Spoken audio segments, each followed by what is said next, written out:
नमस्कार, आपका स्वागत है हमारे चैनल पर। आप देख रहे हैं लोकसभा के बजट सेशन पर आधारित हमारा स्पेशल प्रोग्राम। लोकसभा में प्रधानमंत्री मोदी ने बजट पर राष्ट्रपति अभिभाषण के धन्यवाद प्रस्ताव पर विपक्षी सांसदों की सभी आलोचनाओं का जवाब दिया। राहुल गांधी के एक आरोप का जवाब उन्होंने बिना नाम लिए दिया। गरीबों के लिए अपने प्रयासों के बारे में प्रधानमंत्री ने बताया कि कैसे 25 करोड़ गरीबों को गरीबी परास्त करके गरीबी रेखा से बाहर निकालने का काम उनकी सरकार ने किया है। वीडियो। पांच दशक तक गरीबी हटाओ के नारे सुने हो और अब 25 करोड़ गरीब गरीबी को परास्त करके बाहर निकले, ऐसे ही नहीं।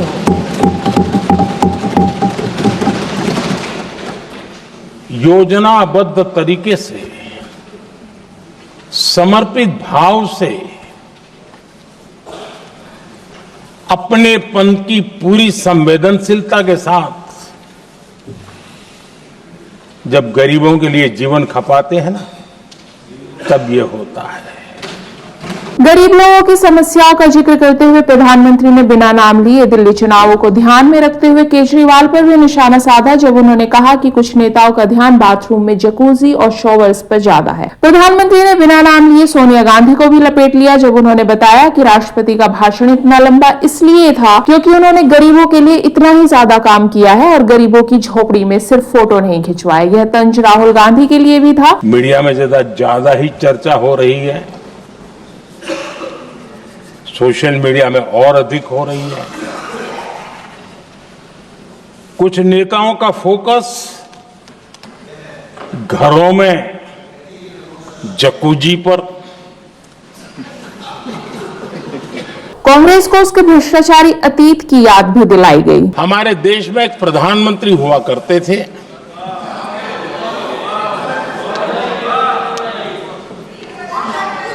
उनको मिस्टर क्लीन करने कहने की एक फैशन हो गई थी। उस प्रधानमंत्री जी को मिस्टर क्लीन कहने की फैशन हो गई थी। उन्होंने एक समस्या को पहचाना था और उन्होंने कहा था कि दिल्ली से 1 रुपया निकलता है तो गांव में 15 पैसा पहुंचता है। अब उस समय तो पंचायत से लेकर पार्लियामेंट तक एक ही पार्टी का राज था। पंचायत से पार्लियामेंट तक एक ही पार्टी का राज था और उस समय उन्होंने सार्वजनिक रूप से कहा था कि 1 रुपया निकलता है 15 पैसा पहुंचता है। बहुत गजब की हाथ सफाई थी।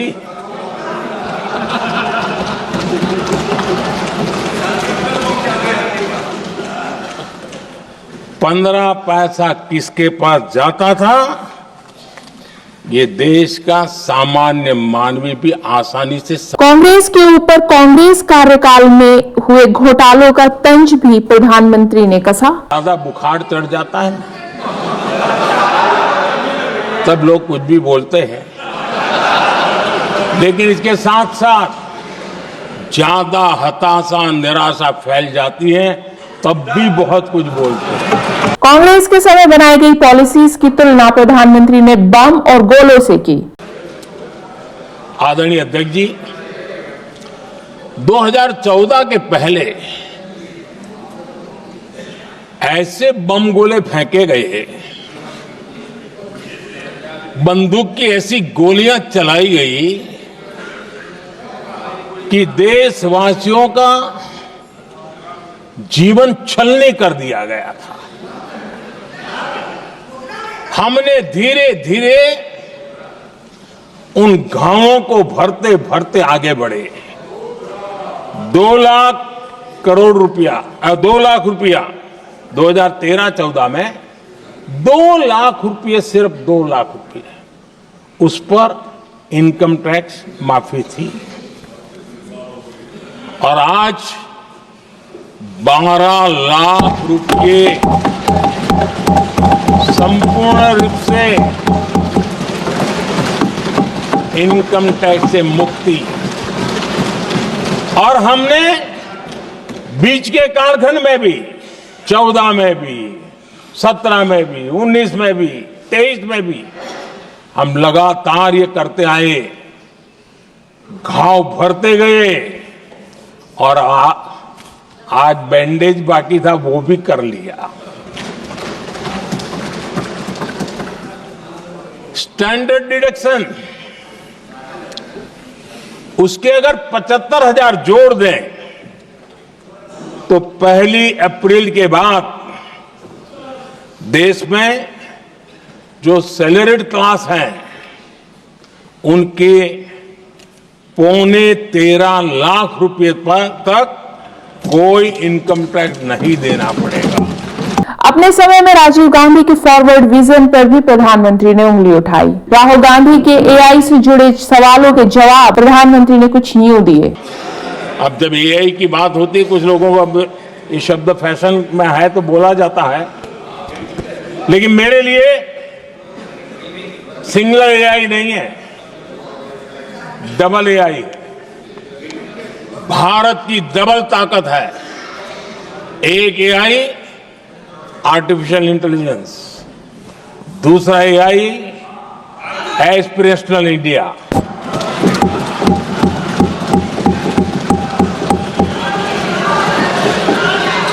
संविधान की बात करते हुए जवाहरलाल नेहरू म्यूजियम पर भी प्रधानमंत्री ने मारा ताना। कई स्थान ऐसे मिलेंगे जहां कुछ परिवारों ने अपने म्यूजियम बना करके रखे हुए हैं।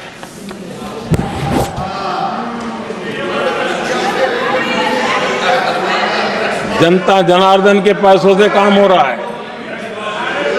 लोकतंत्र का स्पिरिट क्या होता है, संविधान को जीना किसको कहते हैं। राहुल गांधी के इंडियन स्टेट के बयान का जवाब भी प्रधानमंत्री ने संसद में दिया।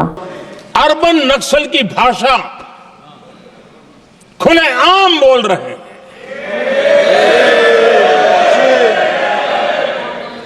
और अर्बन नक्सल जिन बातों को बोलते हैं, इंडियन स्टेट के सामने मोर्चा लेना, ये अर्बन नक्सल की भाषा बोलने वाले, इंडियन स्टेट के खिलाफ लड़ाई की घोषणा करने वाले न संविधान को समझ सकते हैं, न देश की एकता को समझ सकते हैं।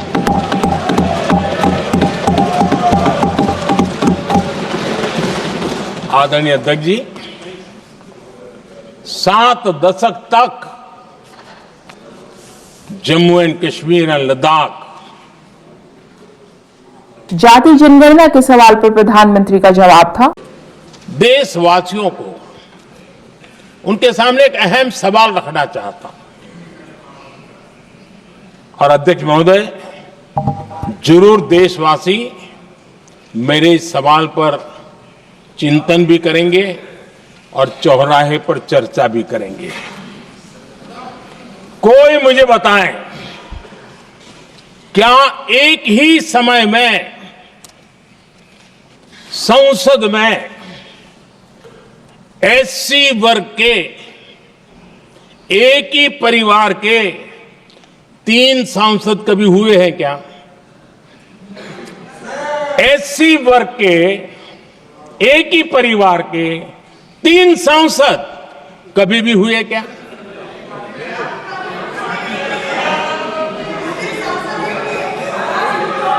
मैं दूसरा सवाल पूछता हूं, कोई मुझे बताए कि एक ही कालखंड में, एक ही समय में संसद में एसटी वर्ग के एक ही परिवार के 3 एमपी हुए हैं क्या? दूसरी तरफ संजय सिंह के राज्यसभा में हुए भाषणों ने भी काफी वाहवाही लूटी। सरकार को वन नेशन वन इलेक्शन मुद्दे पर घेरते हुए संजय सिंह ने दिल्ली चुनावों में हो रही धांधली की बातें संसद के पटल पर रखी और साथ में आश्वासन भी दिया कि जो भी उन्होंने कहा है उसको वो ऑथेंटिकेट भी करेंगे। बड़ी पीड़ा के साथ कहना चाहता हूं, वन नेशन वन इलेक्शन, आपने बहुत बड़ी बात की। One nation one election, one nation one election तो बहुत बड़ी चीज है सर। दिल्ली एक छोटा राज्य है। इस छोटे से राज्य में आपको चुनाव कराना है। यही संसद है, यही सुप्रीम कोर्ट है, यहीं पे चुनाव आयोग है। और चुनाव आयोग के नाक के नीचे जिस प्रकार गुंडागर्दी हो रही है, बहुत अफसोसजनक है। दारू बांटा जा रहा है, चादर बांटी जा रही है, रुपया बांटा जा रहा है, जूता भी बांट रहे बने। ये चीजें मैंने पूछा, मैंने जूता क्यों बांटा? हाँ, रिकॉर्ड पे आपको ऑथेंटिकेट करूंगा सर, प्लीज ऑथेंटिकेट करूंगा। जूता भी बांटा जा रहा है। तो मैंने कहा ये जूता क्यों बांट रहे हो? तो कई जनता ही रिएक्ट कर रही है कि नहीं, ये जूता इसलिए बांटा जा रहा है कि इन लोगों के कर्म खराब है। मैंने कहा नहीं, ऐसे काम मत करना, अहिंसा के रास्ते पे हम लोगों को चलना है। तो मान्यवर, चुनाव में इस प्रकार की धांधली हो रही है। वोटर आईडी कार्ड लोगों से लिए जा रहे हैं, उनको पैसा दिया जा रहा है, उनको धमकाया जा रहा है, उनके हाथ में स्याही लगाई जा रही है। नई दिल्ली विधानसभा, कालका जी, ये जो भी बातें आप कर रहे हैं माननीय संजय जी, प्लीज एक तो आपको ऑथेंटिकेट करके सब चीजें देनी पड़ेंगी एकदम। प्लीज सर, ये पार्लियामेंट है सर, पार्लियामेंट के नियम है। मैं दूंगा सर, पार्लियामेंट के नियम है। संजय सिंह ने अपने भाषण में भाजपा की चुनावी धांधली की कोशिशों की धज्जियां उड़ाते हुए आंकड़े दिए कि किस जगह कितने वोट कटवाने की एप्लीकेशन भाजपा ने दी है, और साथ ही आरोप लगाया कि भाजपा का वन नेशन वन इलेक्शन और कुछ नहीं बल्कि वैध वोट कटवाकर फर्जी वोटर बनाने और चुनाव जीतने की एक स्कीम है। गौरतलब है, महाराष्ट्र में 5 महीने के बीच 56 लाख नए मतदाता पैदा होने पर राहुल गांधी ने भी लोकसभा में अपने भाषण के दौरान सवाल उठाया था। जनकपुरी में 6247 वोट कटवाने की एप्लीकेशन दी गई। संगम विहार में 5862 वोट कटवाने की एप्लीकेशन दी गई। आरके पुरम में 4285 वोट कटवाने की एप्लीकेशन दी गई। पालम में 4000 वोट कटवाने की एप्लीकेशन दी गई। द्वारका में 4000 वोट कटवाने की एप्लीकेशन दी गई। तुगलकाबाद में 3987 वोट कटवाने की एप्लीकेशन दी गई। ओखला में सर, आप ये वन नेशन वन इलेक्शन, आप ये निष्पक्ष, मैं रख रहा हूं, मैं तो रख रहा हूं, आपने कह दिया मैं रखूंगा। करावल नगर 2957 वोट कटवाने की एप्लीकेशन दी गई। लक्ष्मी नगर 2147 वोट कटवाने की एप्लीकेशन दी गई। मुस्तफाबाद 2051 वोट कटवाने की एप्लीकेशन दी गई। विकासपुरी 1923 वोट कटवाने की एप्लीकेशन दी गई। कृष्णानगर 1631 वोट कटवाने की एप्लीकेशन दी गई। मटियाला 1561 वोट कटवाने की एप्लीकेशन दी गई। इसका स्रोत क्या है माननीय संजय जी? ये जो ऑनलाइन ऑनलाइन ऑनलाइन ऑनलाइन कहां से? ऑनलाइन आप इसका चुनाव आयोग की वेबसाइट मैं दूंगा सर, आपने कहा है मैं दूंगा। 11,000 वोट, 11,000 वोट शाहदरा में कटवाने की एप्लीकेशन दी गई। तो मैं ये कह रहा हूं sir,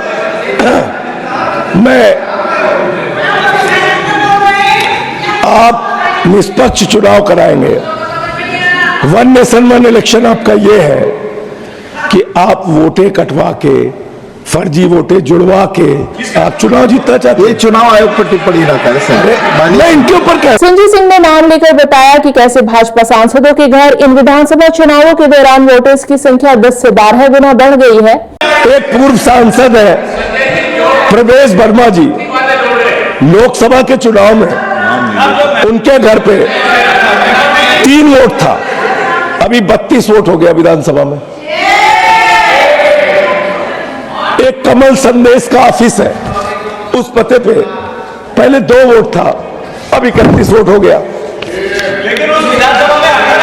CP Joshi sir, CP Joshi माननीय सांसद है भारतीय जनता पार्टी के, उनके घर में 4 वोट था लोकसभा में, अभी 27 वोट। इस मुद्दे पर विवाद हुआ और चेयर पर पक्षपात करने का आरोप भी संजय सिंह ने लगाया। नम्रता पूर्वक हाथ जोड़ के आपसे पूछना चाहता हूं, इसी सदन में अरविंद केजरीवाल का नाम लिया गया, कोई ऑब्जेक्शन हुआ सर? प्लीज प्लीज 1 मिनट ये पक्षपात क्यों? प्लीज प्लीज प्लीज ये पक्षपात क्यों है? मैं तो फैक्ट बता रहा हूं, कोई एलिगेशन नहीं लगा रहा हूं। जिस घर में लोकसभा में 3 वोट थे कमलेश पासवान का, अभी 27 वोट हो गए, मिनिस्टर है सर। भाजपा की बौखलाहट भी साफ नजर आई और खुद शिक्षा मंत्री धर्मेंद्र प्रधान ने खड़े होकर चुनाव आयोग की दुहाई देकर संजय सिंह को बोलने से रोकना चाहा, लेकिन संजय सिंह नहीं माने। संजय जी, आप जब बोलते हैं सब हाउस सभी पक्ष के लोग आपको गंभीरता से लेते हैं। मैं एक सैद्धांतिक मुद्दा अध्यक्ष जी आपके माध्यम से उठाना चाहता हूं। क्या देश की चुनाव आयोग के बारे में जो प्रक्रिया कह रहे हैं, जो देश की चुनाव आयोग को उंगली दिखा रहे हैं, क्या ये सदन प्लीज क्या ये सदन चुनाव आयोग को इस प्रकार की चीजों में विवाद में ला सकता है क्या? इसलिए आपकी संरक्षण चाहिए अध्यक्ष जी इसमें। चीन के साथ सरकार की दोगली पॉलिसी के ऊपर भी संजय सिंह ने सवाल उठाया। चीन चीन चीन चीन चिल्ला रहे थे। अरे भैया, झूला तुम लोग झुलाते हो, हैं? साबरमती की नदी पे ऐसे ऐसे झूला झुलाते हो, झूला झुलाते हो चीन के राष्ट्रपति को, आरोप अपोजिशन में लगाते हो। हमारे 20 जवान शहीद हो गए गलवान घाटी में, उसके बाद आपने कितना व्यापार बढ़ाया? मैं बताता हूं देश को, सुनना चाहिए सर। गलवान घाटी की घटना के बाद भारत की सरकार ने चीन से जो व्यापार बढ़ाया है 11.6 लाख करोड़ रुपए। मैं रिकॉर्ड पे बोल रहा हूं ये बात। आप चीन के सामने झुकते हैं, आप सवाल उठाते हैं अपोजिशन पे, झूला झुलाते हैं उनको, वो घुसपैठ करते हैं हमारे एरिया में, वो हमारे जवानों को शहीद करते हैं और आप उनके पक्ष में खड़े होते हैं। इसलिए कभी भी हम लोगों की देशभक्ति पे सवाल मत। तो ये थे कल के संसद के कुछ धमाकेदार पल। ऐसे ही संसद की दूसरी अपडेट्स के लिए जुड़े रहिए हमारे साथ।